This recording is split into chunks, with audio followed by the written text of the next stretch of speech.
Aujourd'hui, nous allons reprendre la Gemara, expliquer des notions que la Gemara amène. Alors, celui qui veut, pour ouvrir la page, même Aleph Hamoud Aleph, page 41, folio A, vers le bas de la page. Alors, nous allons, vous savez, la paracha de cette semaine, juste un petit instant, on a avec nous Rabbi Yaakov Benaïm, M. Bronner, M. Bintioti et M. Harouche, Azak.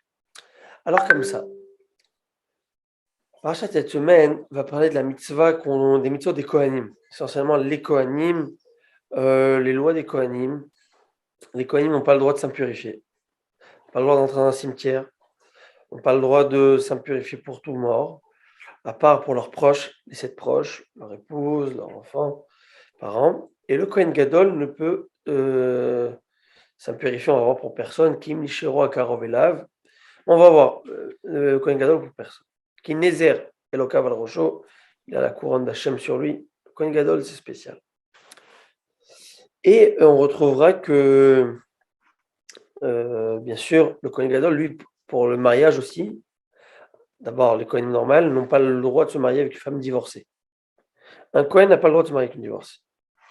Il peut se marier avec une veuve. Avec une veuve, il a le droit. Le Kohen Gadol ne peut pas se marier avec une veuve.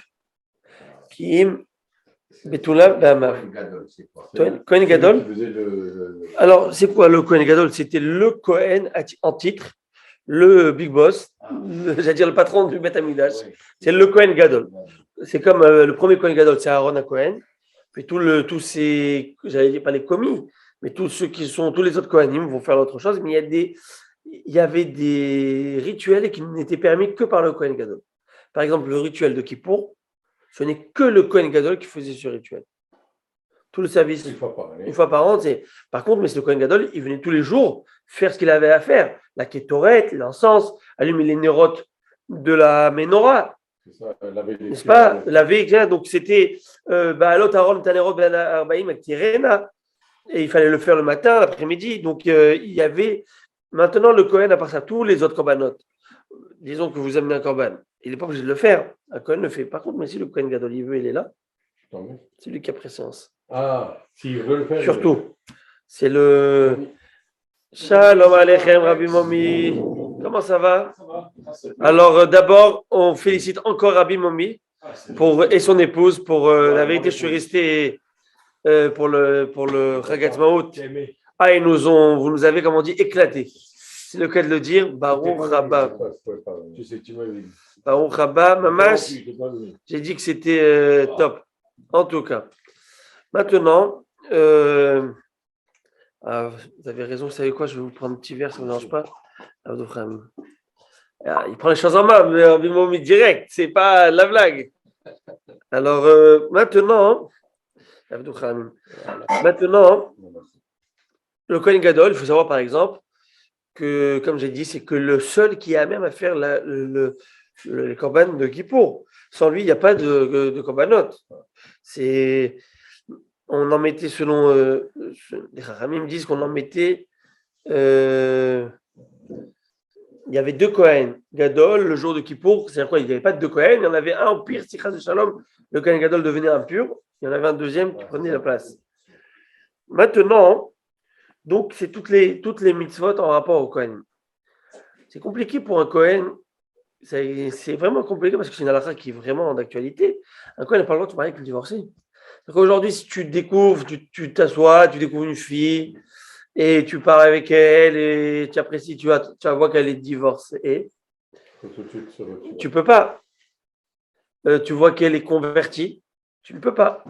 Le Kohen ne peut pas se marier avec ces dames. Et le Kohen Gadol, même pas avec une veuve. Une vierge, etc. Comme il est dans le Passouk.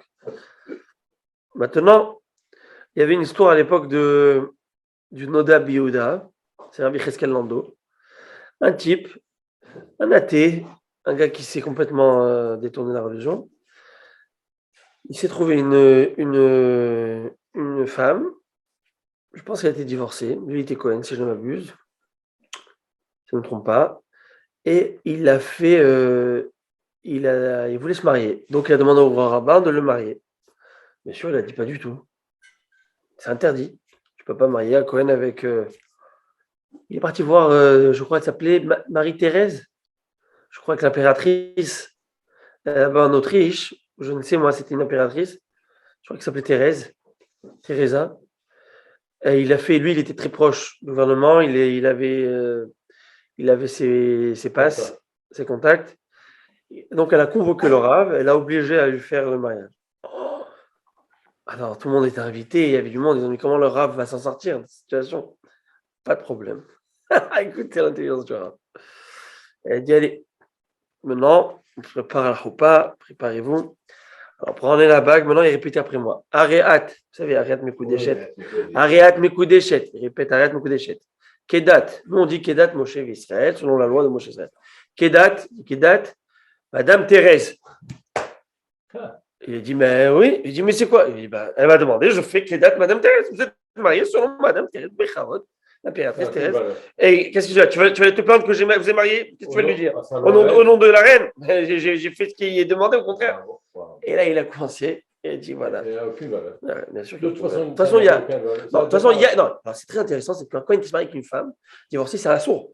Mais c'est une valeur de mariage. Au point où c'est de l'adultère qu'il a guéri avec elle. Il est marié. Mais un Cohen qui est marié comme ça, par exemple, vous savez, il ne peut pas monter Birkat Kohanim, il ne peut rien faire. Si vous en connaissez, il n'a pas le droit. Oui, moi je connais un. On a toujours entendu dire qu'il y avait toujours des. Non, ça n'a pas le Cohen. Non, ça n'a rien. Moi, je connais quelqu'un, très proche, qui a connu une femme. Aujourd'hui, il est encore célibataire. C'est bon. Pas le pauvre, c'est Hachem qui a voulu. Il s'était entendu très bien avec une femme, mais elle a été divorcée et il voulait se marier. Non, pas divorcée, elle était convertie. Très bonne. Ouais. Mais c'est comme ça. Et c'est comme ça. Et je vous avais raconté l'histoire de Rav Kanievski à l'époque où cet homme, il avait attendu 10 ans pour avoir des enfants. Et ils n'avaient pas d'enfants. Et comme la halakha stipule, on se sépare pour chacun bâtir son foyer. Et donc, dans la peine, ils n'ont pas eu le choix de se séparer, ils se sont séparés, et il s'avère qu'elle était enceinte. Waouh! Et elle ne peut plus se remarier avec elle. Mais quel malheur! Et c'était affreux. Et en fait, il se raconte qu'il est parti voir Rav Kanievski.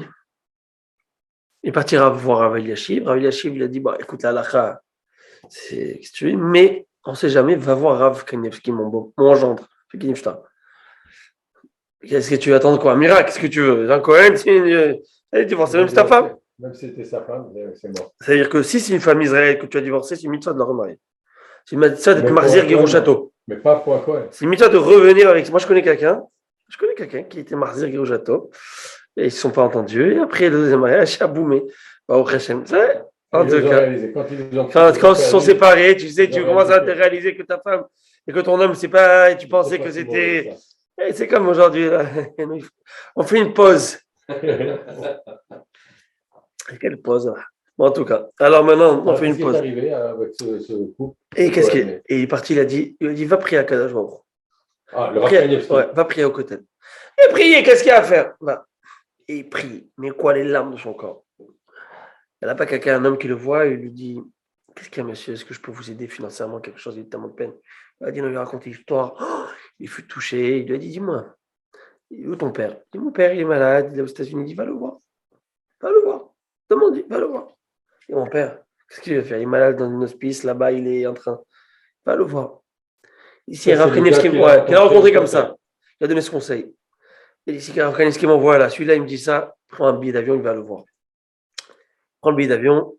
Il arrive et son père, et il va voir son père. Ça fait des années qu'il n'a pas vu, qu'il était très malade. Et je ne sais pas si c'était à 100% ou pas. En tout cas, il lui raconte l'histoire. Voilà, malheureusement. Il dit, mon fils, moi je suis Cohen, toi tu n'es pas Cohen. Toi, je t'ai adopté. Toi, je t'ai adopté parce que je n'avais pas d'enfant. Et donc, tu as pris mon nom parce que je suis monsieur Cohen. Mais tu n'es pas un vrai Cohen. Tu n'es pas un vrai Cohen, tu peux te remarier avec ta femme.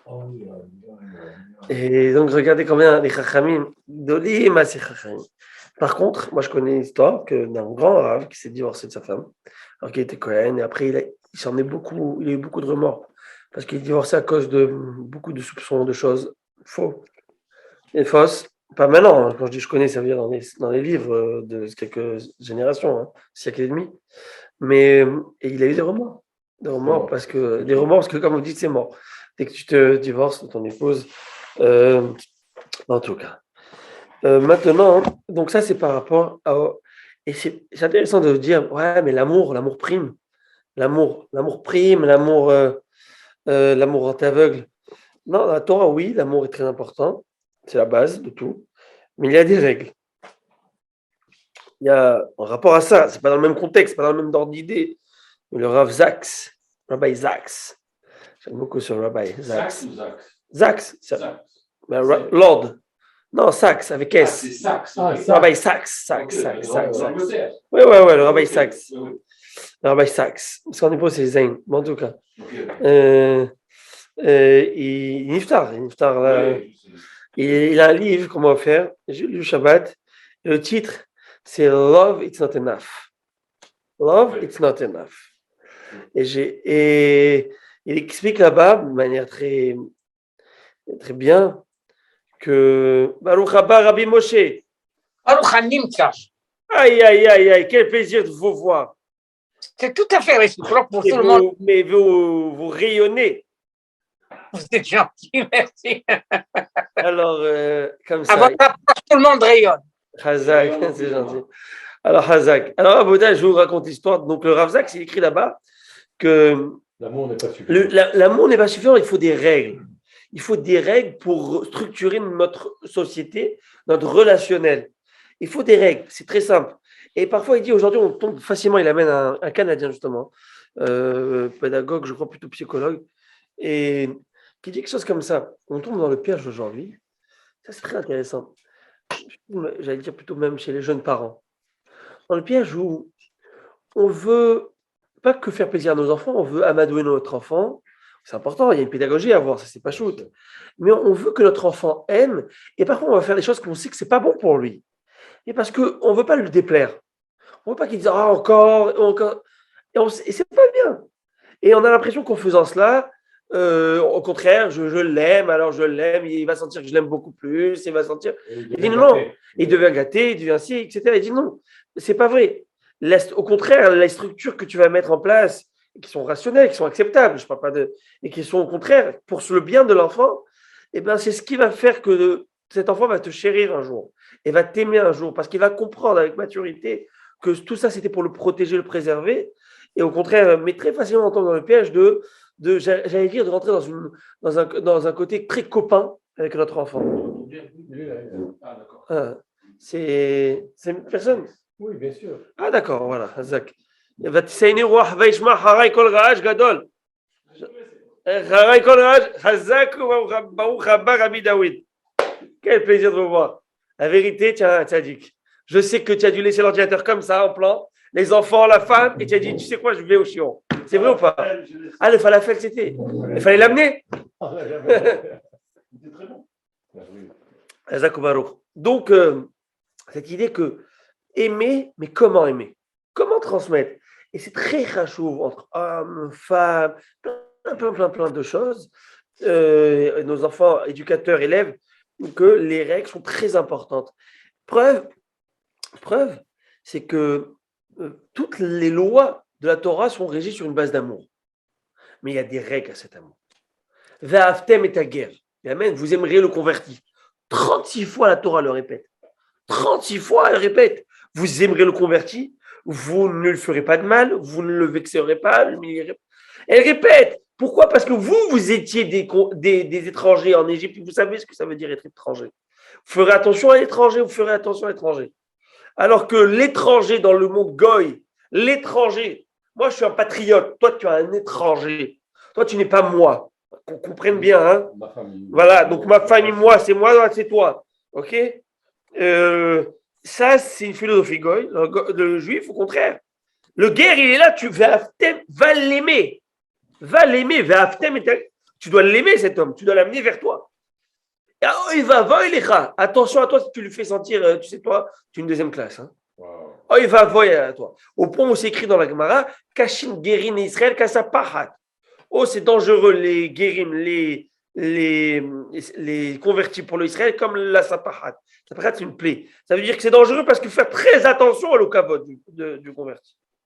Une autre explication de Rabbi Abraham Aguer dans le Tosfot, c'est au contraire, les convertis ils sont devenus parfois 10 fois mieux que le Ben Israël normal, entre guillemets.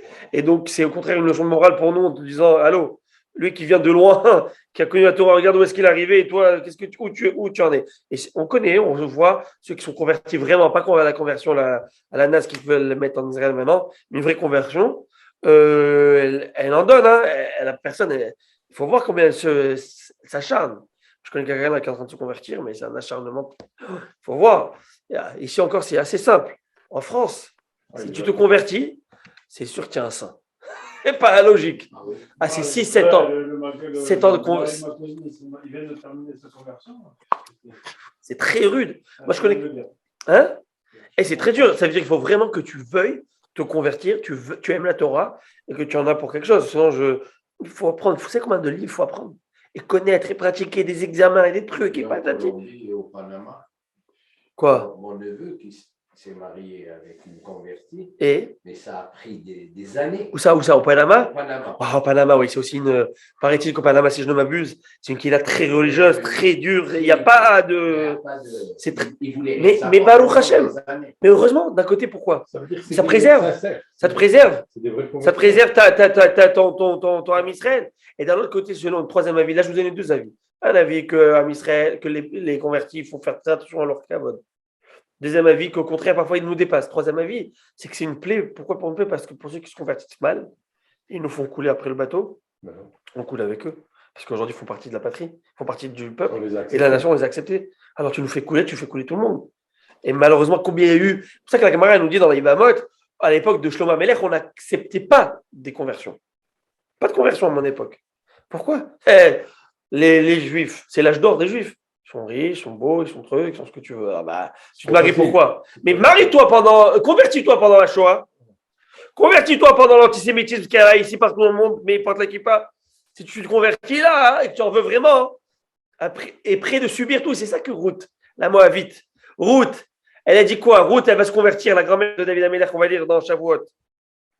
Elle a dit, je suis prêt à tout, mais reste une princesse. Tu es une princesse, reste dans ton palais, reste dans ton père.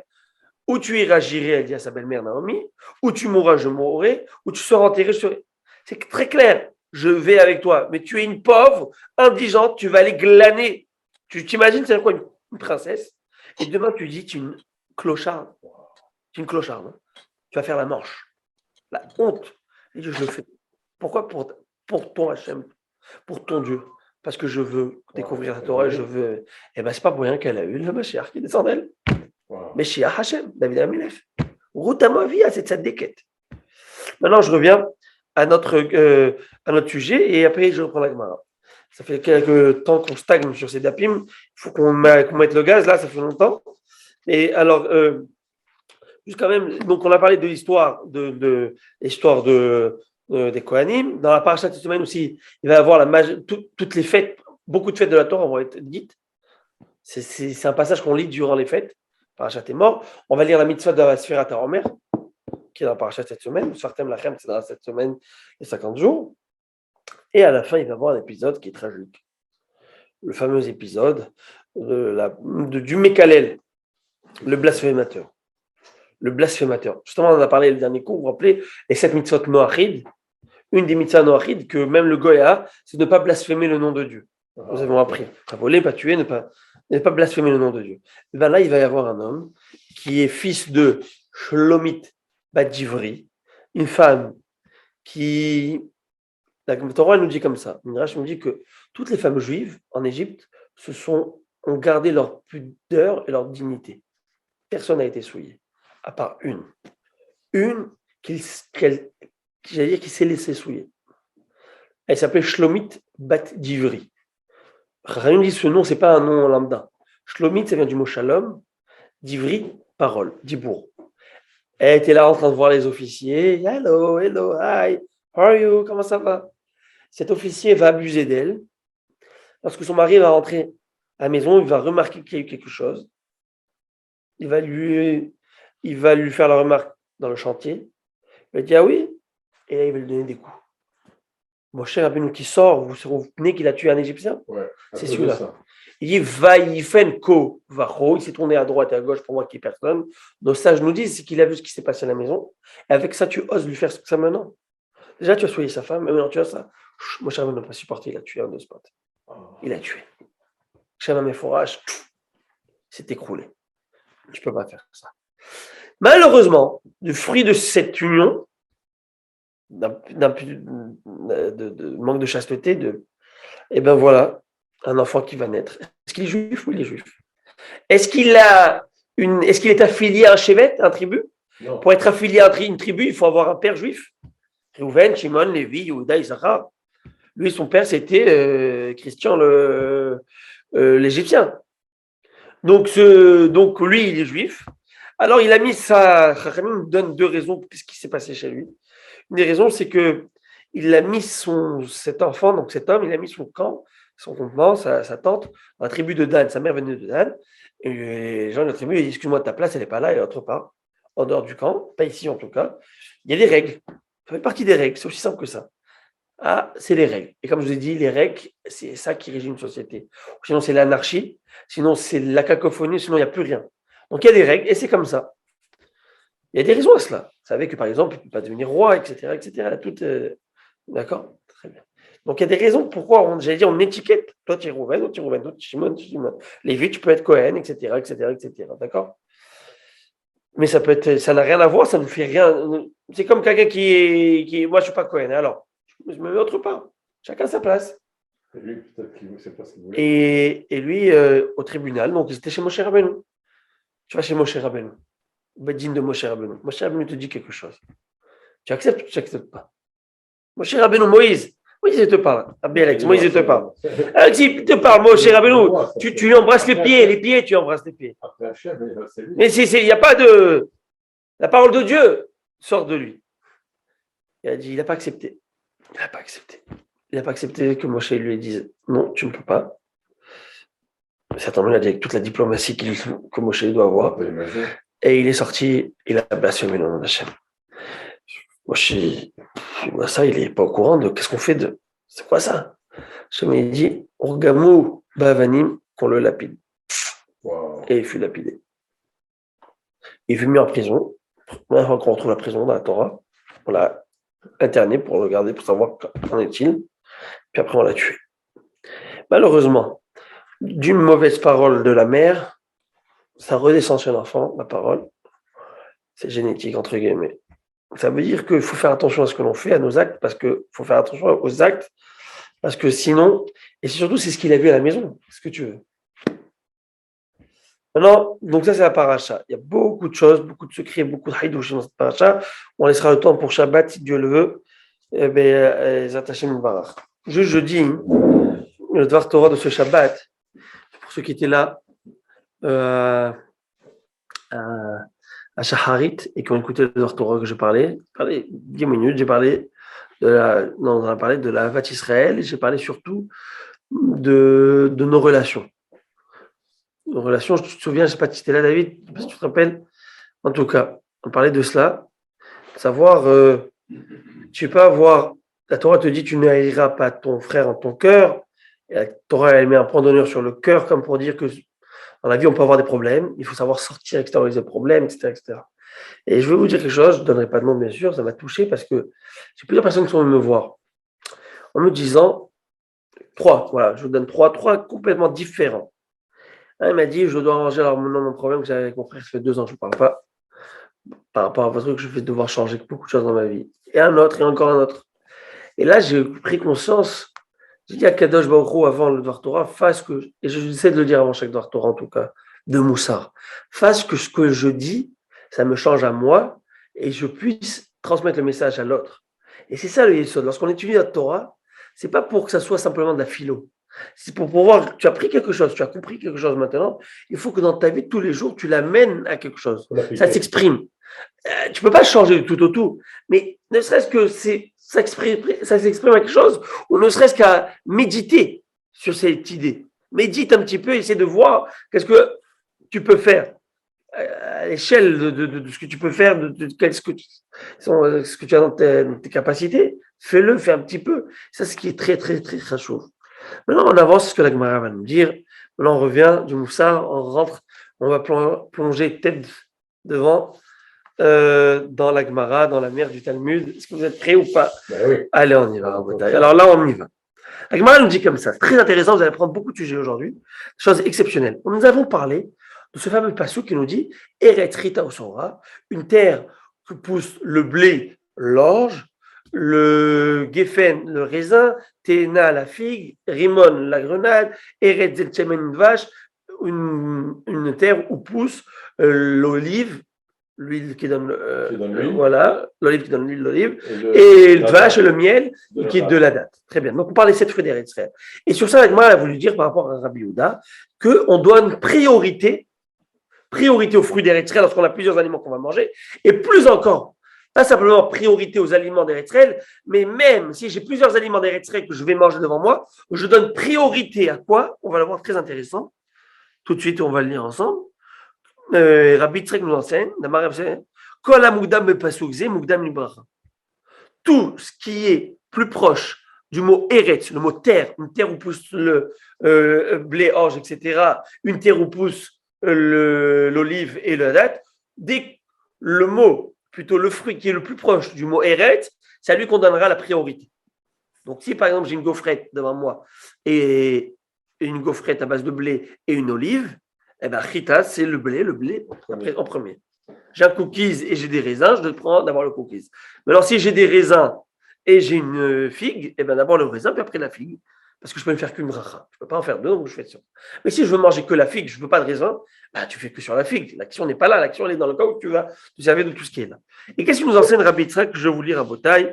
Rabbi Yitzhak nous enseigne Kol amugdam bepasuk ze mugdam mivracha. Tout ce qui est mentionné en premier dans ce verset passe en premier chez Neymar, comme écrit Eretz Rita Osora, Gefen Teena, Rimon, Etzet, Shemen, Udvash. Ou pliga de Rabbi Hanan.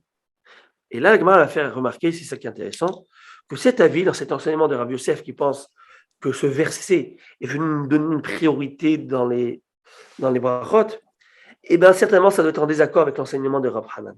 Et qu'est-ce que Rabbi Hanan veut nous enseigner? Et là, on va ouvrir une page très intéressante de sujets, pas mal de sujets dans tout le temps. Et on y va. Comment d'un passage qui a l'air, on parle de fruits, le blé, l'orge, la date, le grenade, etc. Regardez ce qu'on va prendre de là-bas. Incroyable. Non, ces fruits font référence à quelque chose. Ces fruits sont placés de cette manière pour faire référence à des choses et non pas pour te dire que priorité à ça, priorité à ça, priorité à ça. Et à quoi ils font référence? Le blé, à quoi ça fait référence? Je vous lis. Tout ce verset a été dit pour nous apprendre des mesures. Donc chacun de ces fruits, il représente une unité de mesure qu'on va voir et regardez laquelle. Rita, le mot blé, on mentionne le mot blé, qu'est-ce qui se fait? Ditnan, ça nous enseigne une chose. Anichnas le baït amenuga, celui qui rentre dans une maison touchée par la tsaraat. Vous savez que c'est très intéressant, la lèpre. Quelqu'un qui a parlé du lachon hara ou je ne sais. Même les murs. Alors d'abord les murs. Les murs de ta maison détachent. Donc c'est une maladie qu'on comprend qui n'est pas, une maladie qui n'est pas d'ordre matériel, parce que vous avez déjà vu des maladies dans les murs. Impossible, à moins que tu aies vu la moisissure. La moisissure qui est dangereuse. Vous savez, la moisissure, il faut l'enlever. Hein. Dangereux. Mais bien sûr, on ne parle pas de cela. On parle vraiment de tâches qui sont là. Et comment ça marchait? Le tsaraat a touché d'abord, dans la Torah, c'est écrit l'homme, les maisons, enfin les tentes, puis après, dans les habits, puis après les tentes. Mais dans la réalité, même il nous explique, ça venait différemment. D'abord la maison. Le gars, il ne fait pas teshuva. Les murs sont... Non, il ne fait pas teshuva, les habits, il ne fait pas teshuva, le corps. Donc Hachem ne veut pas toucher la personne d'abord. Mais elle préfère envoyer sinon. Des avertissements. Maintenant, le Kohen peut rentrer dans la maison. Regardez, je ne vais pas rentrer dans tout ce sujet, ce n'est pas l'idée. Mais juste pour vous dire que le Kohen, il rentre, d'abord on fait sortir tous les objets.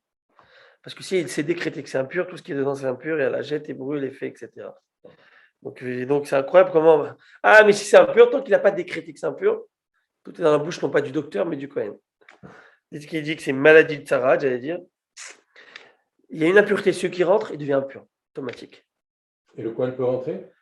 Non, il reste à l'extérieur, où il voit, on va prendre la pierre, on cassera, on va voir. Maintenant, il a écrit dans la Torah qu'il y a une différence si une personne rentre brièvement ou si elle se couche, elle mange, elle s'allonge, elle reste un temps.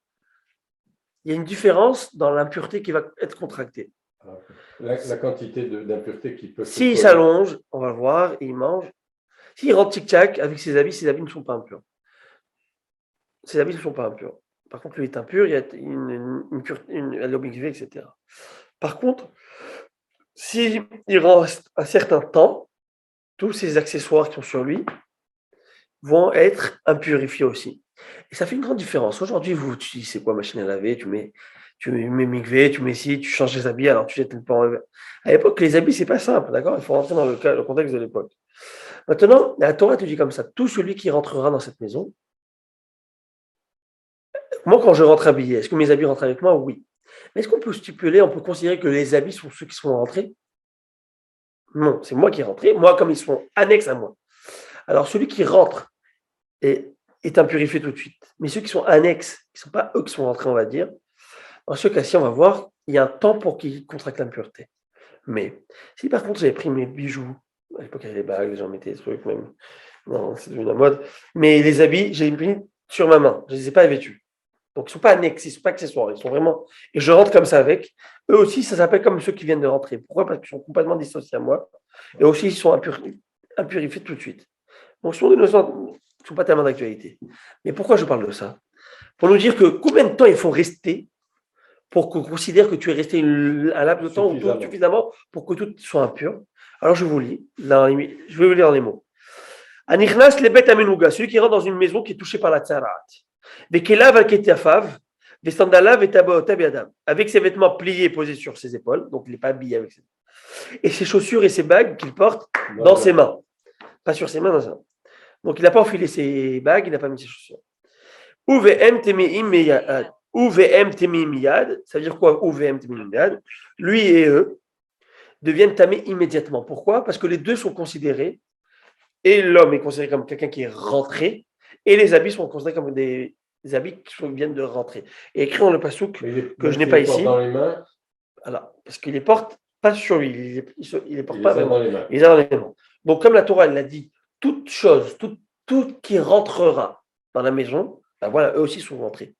Par contre, lorsqu'ils les portent, on ne va pas considérer comme eux sont rentrés, on va considérer que c'est l'homme qui est rentré et qui portait les habits. Ça va être différent dans la manière de voir. Dans la Pourquoi c'est important ce point? Des habits. Parce que c'est très simple. Aujourd'hui, ça ne vous fait aucune différence. Pur et impur, on est tous impurs. À l'époque, tu rentres chez moi, tu m'as touché ma hala, moi je suis quoi, je ne peux plus rien manger. Ton habit m'a touché, je ne peux plus rien. Qu'est-ce que je fasse?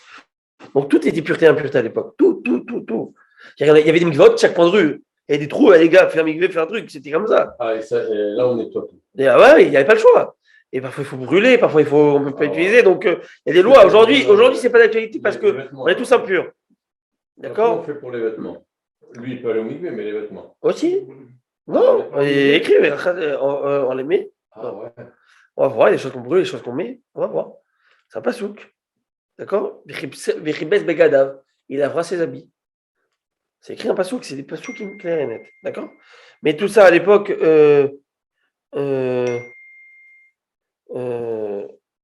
Mechina. En tout cas, maintenant on avance.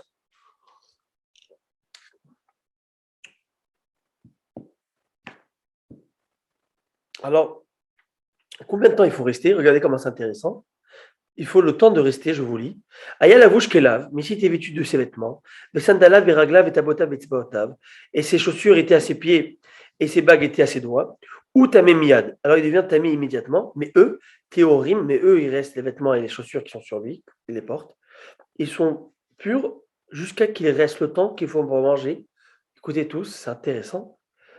Birde achidat pras, le temps de manger une demi-miche de pain. À l'époque, il y avait un pain standard. Donc, une demi-miche de pain. De quel pain? Pain de blé, non pas pain d'orge. Le pain de blé se mange plus facilement que l'orge. Plus agréable. Il passe plus vite.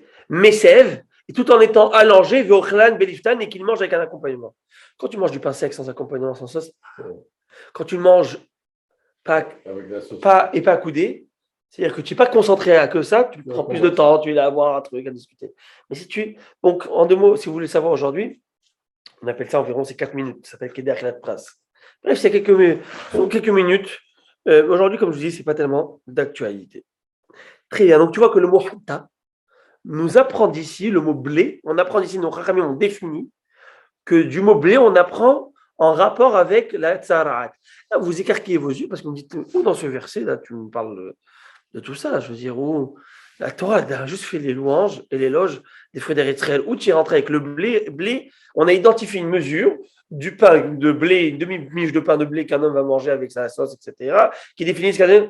Tu vois tout ça. Alors, dans quelques minutes, on va en parler. Mais en tout cas, pour l'instant, on s'arrête là et on comprend que, je pense que tout ce verset est venu pour nous apprendre des priorités dans les brachot. Et un me dit pas du tout, ce verset est venu nous apprendre et nous permet d'identifier des mesures. Deuxième mesure, du l'orge. L'orge, c'est quoi? Vous savez ce que c'est l'orge. Donc, cette céréale, l'orge, on va voir que c'est aura. Le mot orge qui est mentionné dans ce verset nous apprend cette mesure. Laquelle? On a appris dans une Mishnah. Alors, cette Mishnah nous dit comme ça. On va le voir plus tard, d'accord? Etzem qui aura. Un morceau d'os humain de la taille d'un grain d'orge. Un homme mort, là, les nous. En déterré à l'époque, tu voyais des. Alors, s'il y avait un morceau d'os humain qui était de la mesure d'un grain d'orge, qu'est-ce qui se passe? Metame bemaga ou massa. Eh ben, il transmet et il peut contaminer d'impureté une personne ou tout objet si je l'ai touché par contact, maga, noga, ou bemassa, ou même s'il la touche pas directement, mais il a porté par quelque chose. Il y a un bâton, il a porté. Il a porté. S'il a levé, c'est déjà impur. Par contre, enometame beoel. Ce morceau, s'il est dans ce petit morceau là s'il est dans une maison, vous savez, c'est un mort dans une maison, toute la maison, elle est impure. Vous le savez, après, il ne peut pas se retrouver. Mais si j'ai un petit morceau, si j'ai un petit morceau de moins qu'un grain d'orge, ça ne fait rien. C'est tant que tu n'as pas touché, tant que tu ne l'as pas porté, ça ne fait pas la différence. Donc, tu vois que quoi? À part parce qu'en fait, si vous voulez le savoir, les parties.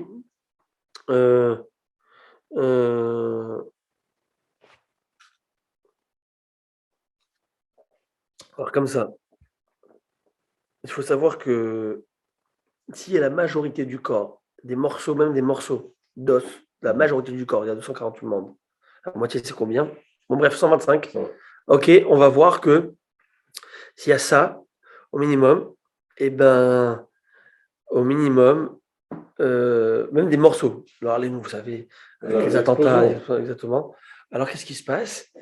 Eh bien, la maison, elle a un problème d'impureté totale.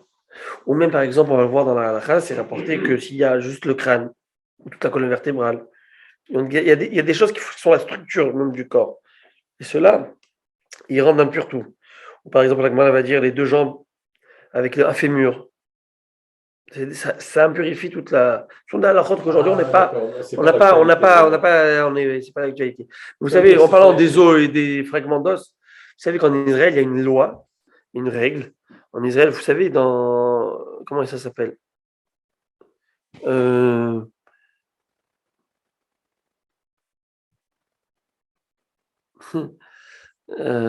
Très bien. Je viens de recevoir une histoire, parce qu'on a parlé de conversion, quelqu'un dans le chat m'a envoyé, je vais vous dire cette histoire intéressante. Mais là-bas, justement, vous savez qu'en Israël, on enterre sans boîte, sans cercueil. Hein. Il y a une idée que le contact avec la terre d'Israël, c'est michaper, ça pardonne, ça fait quelque chose d'incroyable, qu'on ne comprend pas vraiment, mais ça fait des choses. Par contre, en Israël, dans le caveau là-bas de Tzahal, vous savez, il y a, dans le Har Herzl, vous savez, à Jérusalem, il y a Har Herzl. Har Herzl, c'est l'endroit où là-bas sont enterrés tous les soldats. Non. Beit Vagan. Vous savez, à Jérusalem, on fait le Yom HaZikaron. Vous n'avez pas vu avec les drapeaux? Là-bas, c'est où? C'est le cimetière des soldats. Des soldats vétérans, c'est le cimetière des soldats. Alors là-bas, on met dans des boîtes. Pour tous. Pour quelle raison? Parce que parfois, il y a des soldats qui sont morts, par kavod et par honneur. Alors, ils mettent tous dans voilà. Et l'histoire, on avait raconté l'histoire fameuse du Haïda.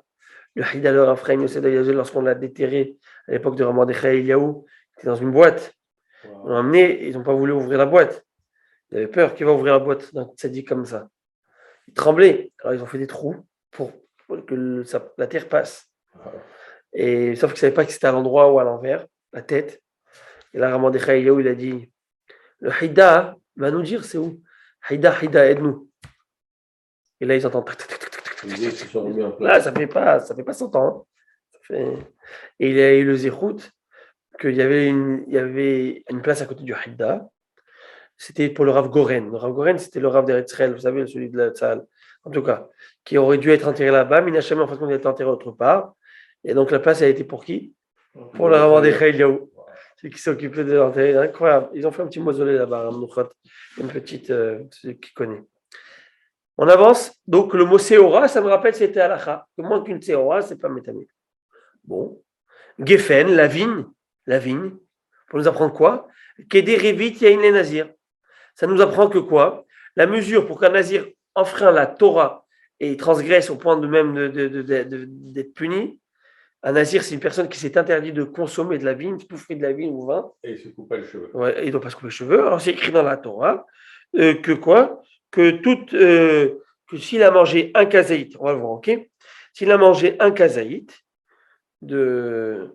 C'est la vue, un kazaïd de... Non, qu'il a mangé un kazaït, pas un kazaït bu. Ah, de... Un solide, c'est un kazaït. C'est comme une olive, 27 grammes. Ouais. Par contre, dans les liquides, c'est 80 grammes. Ça s'appelle un révi'ait. On appelle révi'ait à log. Révi'ait, c'est une mesure. Un quart d'un log. Un log, c'est une mesure, d'accord? Alors, je vous lis ce que c'est. Je vais vous donner la mesure exacte. Le révi'ait, c'est un quart de log. Et le log, ça a un volume qui est égal à 6 œufs. Donc, c'est combien un révi'ait? C'est un œuf et demi. 6 œufs et un révi'ait. Un quart de 6 œufs, c'est combien? Un et demi. Bravo. Combien c'est un kabetza aujourd'hui? 54 grammes, oui. Parce qu'un kabetza, c'est 2 kazaït. Je vous ai perdu. Kazaït, c'est 27 grammes. C'est 27, ouais. Ce qu'on mange, c'est ça, le kazaït, 27 grammes. À cette heure-ci, là, vous êtes plus dans les chiffres. Un œuf, c'est 27 grammes. Okay. 27 grammes, 2 kazaït, c'est kabé. Ça. Kabetza, ça fait 2 fois 27, 54. Maintenant, si je vous dis un révi'ait, si on veut comparer ça à un volume, c'est un kabetza et demi. Ça fait combien? Wow. Alors, ça fait 3 fois 27. Ça fait combien 3 fois 27? 81. Non. 81, Rabotaille.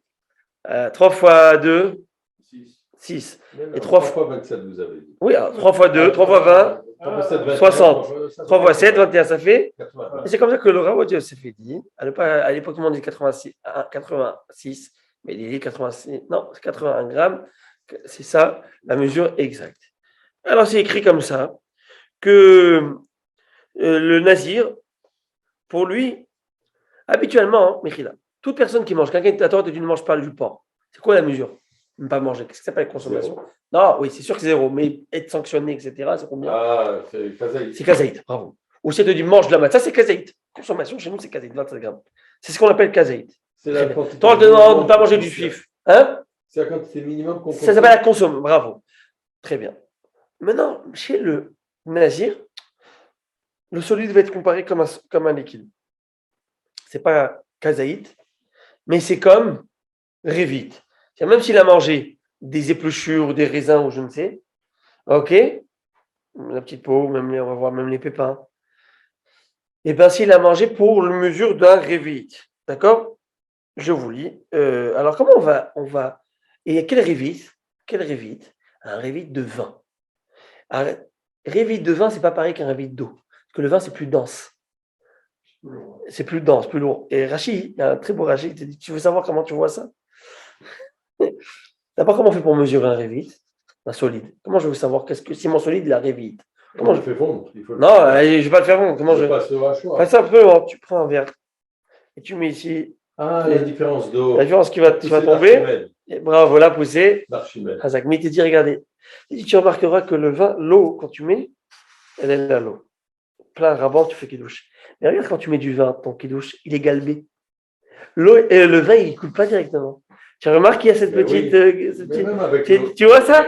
Il dit, c'est incroyable. Rabbi Alex rigole, il dit, purée, on est dans le détail là. Et on est dans le détail. C'est que le vin est plus dense et donc le révit chez le vin il est différent. Il est différent le révit du. D'accord? Alors, vous pourrez voir, là, c'est expliqué. En tout cas, alors, je vais vous lire en français, c'est bien, Vous savez c'est très bien pourquoi c'est expliqué. Hein? C'est à cause de la friction qu'il y a entre le liquide et le. Alors, regarde. Alors, puis, on a ici regarde. Regarde, Rabbi.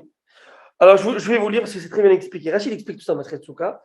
Là, ici, ils l'ont mis en français, c'est très bien dit. Alors, je vous lis. Pour les parties solides du raisin, telles que les pépins, les peaux, les fines tiges, parce qu'à l'époque, ils faisaient une style de mélasse comme ça, la mesure rendant passible de sanction correspond à la quantité de ces solides qui doit être ajoutée à une coupe pleine de liquide afin de déplacer un volume de révite de liquide et de le faire déborder hors du récipient. Il faut que j'en ai mangé suffisamment, de quoi que j'en ai mis dans le verre, c'est tombé un révite. Et comment on fait ça? Or, tous les liquides ne débordent pas de leur contenant de la même façon. L'eau, par exemple, déborde assez facilement.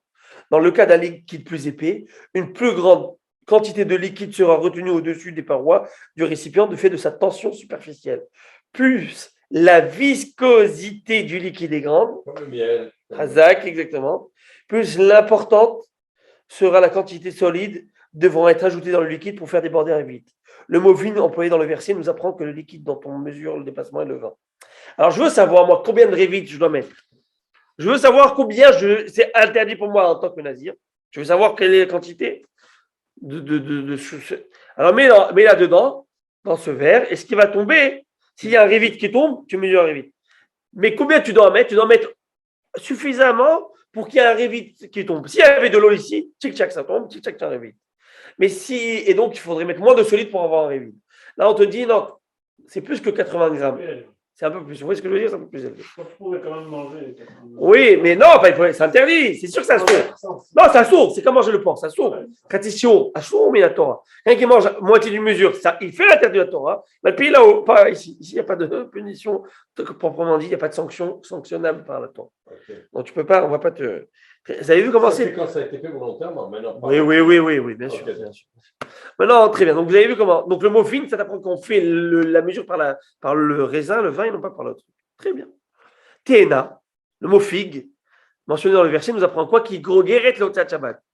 Combien un Shabbat, on n'a pas le droit de transporter le Shabbat? À côté, c'est un lieu qu'on est à l'aéroport. Mais tu vas à Paris. Tu vas au centre-ville. Est-ce que tu as le droit de porter? Celui qui porte. Champs-Élysées, il est Hayav. Hatat, c'est assourd, Minatora. Minatora, où il y a un endroit, il y a 600 000 personnes, c'est Minatora, c'est assourd. En tout cas, il y en a qui disent, mais moi, en tout cas. Très bien. Alors maintenant, quelqu'un il porte. C'est quoi porter? Qu'est-ce qui s'appelle porter Shabbat? Combien est la mesure? Parce que nous, on parle de consommation habituellement, de boissons, mais c'est quoi porter? C'est quoi la mesure au minimum? Comment tu quantifies la mesure de porter? Qu'est-ce que c'est porter Shabbat? Alors, il y a les mesures. C'est quoi grogueret? C'est la taille d'une figue sèche. OK? Très bien. Et Chachamim nous disent pourquoi? Parce que c'est la nourriture d'un homme. Un homme, quand il veut manger son snack, j'allais dire. Donc, au minimum, si tu portes quelque chose qui est dérisoire, ça soumet la Torah, mais tu n'es pas hayav, hatat ou mitachas shalom. Mais pour être hayav, c'est gros guéret. Gros guéret, c'est la taille d'une figue sèche. Très bien. Mais de toute façon, on n'a pas le droit de porter quoi que ce soit. Bien sûr. Mais pour que tu aies, et ce soit punitif, j'allais dire. Mais on va voir que les mesures sont différentes. Si tu vas prendre quelque chose, par exemple, pour des animaux. L'animal, lui, il va manger différentes choses. Ou quelqu'un va prendre une mesure par exemple, on va voir un diamant. C'est tout petit, mais ça a sa valeur. Hein. Ça. Donc on va voir que, mais de manière générale, pour nourriture, si quelqu'un il va porter une monture, à l'époque, c'était ça qui met. Dans la poche, Voilà, j'ai mis, voilà. Bonbon dans la poche. Dans la poche, on a nos petites, les pipites dans la poche, bravo, Razak. Alors, comme Gogueret, il faut qu'il y ait une mesure de. D'accord?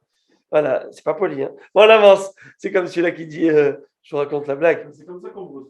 Hein? C'est comme ça quand le petit poussé. C'est comme ceux-là, les Ashkénazes, ils mangent pour le. Ça, ils appellent ça Shlom Zachar. La veille d'une Brit Mila, on fait le Tahdid. Mais eux, à part le Tahdid, ils appellent le Brit Yitzhak, le Brit, ils font le Shabbat même avant, et ils s'appellent Shalom Zachar. Et ils ont l'habitude de manger des pois chiches. Je vous dis, pour chacun son truc. Ah, ben oui. Et donc, ils mangent les pois chiches. Voilà, ça, c'est sec. Vous savez comment on mange au Maroc, là, les pois chiches. Mais maintenant, les pois chiches secs au sel. Alors, une fois, il y en avait un qui a invité du monde. Et tous les Bahorim sont venus, ils ont mis dans la poche pour la route. Les gens, ils arrivent, il n'y a plus rien à la table, la honte. Il ne sait pas quoi faire. Et les gens, ils arrivent, tout le monde, ils arrivent, ils invitent. Il n'y a déjà plus. Et il dit, Rabotaï, le hérouve, il s'est déchiré. Tu les vois tout le monde. Chut. Tous ces, en tout cas, on avance. Rimon, Yaakov. Alors, Rimon, maintenant on avance au Rimon. Donc, tu vois le mot Ténafig, ça rappelle ça. Rimon, grenade. C'est quoi grenade? Alors, ça, c'est super intéressant, c'est intriguant. C'est intriguant. C'est que vous savez, d'après la Torah, hein, pour qu'un objet soit apte et valable à contracter l'impureté, il faut que ça s'appelle récipient. Oui. Il faut que ça s'appelle récipient. Qu'il est ce qu'on appelle Kelly. un keli, bravo, un réceptacle. Et réceptacle, comme son nom l'indique, il reçoit quelque chose. Maintenant, un objet troué, ben, c'est un objet troué, c'est pas un réceptacle. Alors, il y a objet troué et il y a objet troué. Il y a des choses entre nous. Parfois, la maison, il se casse. Ça va, c'est entre nous, c'est acceptable, tu peux le laisser, on peut l'utiliser encore à la maison. Des objets qui sont encore. Mais si tu étais vendeur professionnel, C'est foutu. dès qu'il y a une petite faille, c'est foutu, tu ne vends pas un objet pareil. Alors regardez, Kol Kele Baali Batim, regardez comment c'est bien dit, j'aime beaucoup. Tous les ustensiles de maître de maison qui sont percés. Donc, les bâtiments, c'est à la maison. C'est comme chez nous, on est chez nous. Qu'est-ce qui se passe? Chez Oran Karimonim, la mesure à partir de laquelle ils perdent leur Touma, et qu'on ne le considère plus comme récipient, c'est dans le cas où ils ont le trou d'une taille d'une grenade. Parce que je crée une grenade, tu dis, regarde-moi cette corbeille. Non, une grenade. Parce que tant que le trou il n'est pas si grand, tu dis, je peux mettre encore mes grenades, je peux mettre encore mes ananas, je peux le porter avec, mettre une belle coupe. Ça ne se voit pas, les invités ne vont pas voir. Si tu mets à table comme ça, tu ne vois pas le trou, tu sais.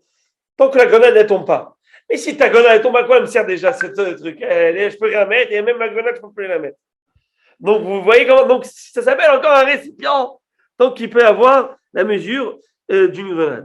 Alors, il te dit comme ça. Rachid, j'aime bien les mots. Les bâtiments hasim al-kelem. Mettre une maison, les gens à la maison, ils font attention à leurs objets. Et ils appellent ça, c'est rien à voir, mais ma femme on appelle ça. Ils disent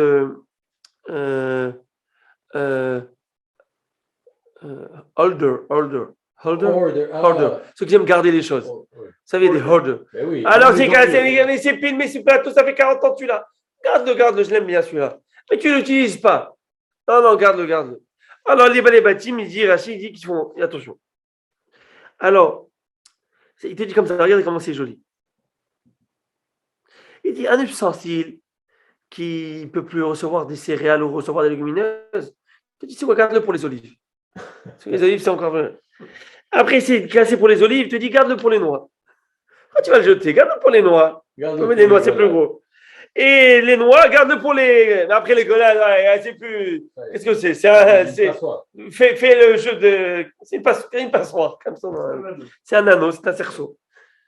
Par contre, si c'est un ustensile que je vends chez moi en tant qu'artisan, à boutique, il n'y a pas un trou. S'il est trop, je n'achète pas. Donc, c'est même plus un récipient et automatiquement, il perd sa validité de s'appeler récipient et donc il est tout de suite pur. Donc, vous voyez, donc le rimon, c'est pour te dire s'il est percé comme rimon. Après, vous allez voir, vous allez rire parce que la Gemara va dire allô. Bon, on avance. Après, et semen une vache. Eretz zaït semen une vache. Une terre où pousse l'olive. Qu'est-ce qu'on apprend de là-bas? Amar Rabbi Yossi, ben Rabbi Hanina. Rabbi Yossi, Rabbi Hanina nous enseigne une terre que toutes les mesures en matière de la halakha, c'est la taille d'une olive. Kazaït, la matzah, kazaït, le gondon, kazaït, ça, kazaït. Tous ces kazaït. La Gemara dit toutes ces kazaït? Pas vrai. Il y a des choses, c'est révuit. Il y a des choses. Il te dit non. Il te dit tout ce qu'on a dit, c'est la majorité, c'est la majorité. En tout cas, une grande partie, c'est l'olive. D'accord? Réponse Rov Shiurakanim. La majorité. Parfois, il y a des choses comme Kabeta. Même Kabeta, il y a un rapport au Kazaït. Mais bon. Mais je veux dire que la majorité, c'est Kazaït. Il y a des choses qui sont différentes. Voilà ce qu'on a dit, par exemple. Celui qui va porter, c'est comme une date. Celui qui va. Après, de vache, le miel. Pour te dire quoi? Côté Vetagasa Beyama Kippourim. C'est une taille d'une grande date qui correspond au minimum de nourriture qui rend passible d'une punition celui qui mange à Yom Kippour. Yom Kippour, c'est très intéressant, on va le voir dans la halakha, Rachid amène ça, que en fait, Kippour, quelqu'un qui mange Kippour, quand est-ce qu'il est Hayav Karet, retranchement de son âme? S'il mange plus que l'équivalent d'une date. Habituellement, on aurait du kazaït. Oui. Non. Là, c'est... Plus. C'est Kabetza. Moi, entre kazaït et kabetza. Non, 2 fois kazaït, c'est kabetza. Centré 2. Alors, c'est quoi? Côté Vetagasa. Une grosse date. La Majol. Donc, manger moins, c'est interdit, mais c'est pas carré. Et pourquoi tu vas me dire, mais pourquoi tu vas me dire, mais pourquoi tu as choisi ça? La Torah te dit, la Torah, si tout ce qui s'appelle manger veut dire kazaït, alors là aussi manger c'est kazaït. Non. La Torah te dit, vous affligerez votre corps ce jour-là. Elle a parlé en termes d'affliction. Il faut que, tant que, même si tu as mangé un peu kazaït, mais il faut qu'il mesure où déjà tu as dépassé l'affliction. Vous voyez ce que je veux dire? Alors. נפשותיכם, לא את גופכם ולא את בשרכם. Quoi? Hein? Qu'est-ce que vous en pensez? Rabbi. Qui a dam ou un nefesh? Qui a dam ou un nefesh? C'est beau ce que vous dites, mais c'est pas le pshat. Le pshat, quand on dit nafshotechem ou shmartem et nafshotechem. Shmartem meod nafshotechem. Faites attention à votre âme, à votre corps. C'est mis à la Torah de ne pas se mettre en danger. Après la Torah, on n'a pas le droit de se mettre en danger. Elle a écrit nafshotechem, elle n'a pas dit vos âmes. Nefesh, c'est toute âme vivante, toute chose, toute créature vivante. Nefesh, c'est mon côté vivant. Vous voyez ce que je veux dire? Le côté vivant. Dans le nefesh, il y a le côté roar. Dans la neshama, il y a plusieurs facettes, d'accord? Yechida, nishmatenu, ruchenu, et nishmotenu. Nafshenu, ruchenu, nishmatenu, et chaya, et yechida. Il y a plusieurs points dans la neshama. Le plus haut, c'est yechida. Et il y a des choses que le goy n'a pas, que nous avons. Et la béma, elle a juste le nefesh. Elle n'a rien, le côté bestial. Le corps vivant. Et Rabbi Moshe? Ça va. Ça va, on est toujours amis. Alors, on avance. Dernière chose, donc vous avez vu. Alors, on te dit, les 7 fruits des Retzrel, c'est nous apprendre des mesures. Nous identifier des mesures. Et pas nous apprendre la préséance, si tu as du blé devant toi et tu as de l'olive, alors tu fais d'abord. Non, c'est venu nous apprendre des. Comment on va dire? Veidar, Rav Yosef, il dit, attends, où je t'en supplie, où c'est écrit tout ça dans ce passouk? Tout ça c'est écrit dans ce passouk là. Tu as vu tout ça dans le passouk? Tu as vu tout ce que je viens de faire le show du 40 minutes là, tu l'as vu dans le mot? Où tu as vu tout ça? Où? Donc moi il dit, allez chez Rabbi Mektivé. Est-ce que ces mesures sont écrites explicitement dans le passouk? Et la Midi Rabanan, ou Kras Martabala, bravo. Et là, c'est sûr qu'on a reçu Minat Torah, toutes ces mesures. Et les Chachamim, ils ont dit, tu sais quoi? Une allusion de toutes ces mesures qu'on a reçues de Moshe Rabbeinu. Elles sont écrites, codées dans ces mots. D'une certaine manière, il faut aller décrypter ça, mais ce n'est pas écrit dans ces mots. Où tu as vu ça? Vous voyez ce que je veux dire? Ben oui. La Torah te parle de ça. Ah, il y a une raison pourquoi tu as parlé de ce fruit. Pourquoi il y a ça? Mais par rapport à un enseignement antérieur. On le connaît, ces enseignements. On les connaît. C'est pas ce mot Rita qui m'a appris ça. Ça va pas. C'est pas ce mot qui m'a appris ça. On connaît cet enseignement et on te dit, ah, la Torah m'en parle, elle me fait un petit clin d'œil de tous ces enseignements que Moshe nous a enseignés. Où ça? Dans le Rita ou dans le Seora. Et c'est maintenant, grâce à ça, je comprends pourquoi. C'est pas la raison. Vous vous rappelez, je vous avais posé la semaine dernière, pourquoi c'est 7 fruits d'Eretz Israël? Ces 7 fruits, ils ont un rapport à l'Afrique dans plein de choses. Le Geffen, le Téna, le Riman, comme on vient de voir. Bon, très bien. Donc, on reste sur cette marloquette toujours. Selon un avis, on donne la priorité aux 7 fruits d'Eretz Israël, ce qui est écrit dans le Passouk. C'est comme ça que c'est rapporté dans la halakha au jour d'aujourd'hui. Et la Gemara va amener une histoire. On va voir cette histoire plus tard, Bezat Hashem, comment ça s'est passé. Il y avait plusieurs fruits, Arav il a pris ce fruit, etc. On va le voir. On ne connaissait pas cet enseignement qu'on vient d'apprendre. On va le voir tout ça dans la Gemara. Puis après, ça va être un peu plus, j'allais dire digeste, c'est le cas de le dire. Mais quoique non, ça va être encore un petit peu pas mal. Et puis après, on va. Voilà. Les rêves, ça va être à la fin. On va dans 10-15 dapim, on a eu le temps. Mais on va rentrer dans les rêves. Oh là-bas, vous allez rêver. Hein. C'est des histoires incroyables. Et celui qui a vu ci, celui qui a vu ça, celui qui a vu un serpent. Celui qui a vu un serpent, qu'est-ce qu'il va? Attention, vous allez rêver du serpent ce soir. Non, je ne veux pas rêver d'un serpent, mais je rêve d'autre chose. Ah oui? Oui. Je rêve que vous m'expliquiez un jour Tzaddik veralo, Racha vetovlo. Moi aussi je rêve. Alors rêvez bien. Toi tu fais que rêver, moi je fais des cauchemars. Moshe Rabbeinu, c'est sa question. C'est la question de Moshe. Et Hachem lui a dit, pas là dans ce monde-ci, tu comprendras. Là-haut, tu viendras me comprendre. Hazak Baruch. Toda rabba. J'allais dire, faites beau rêve. Allez, Merci. à bientôt.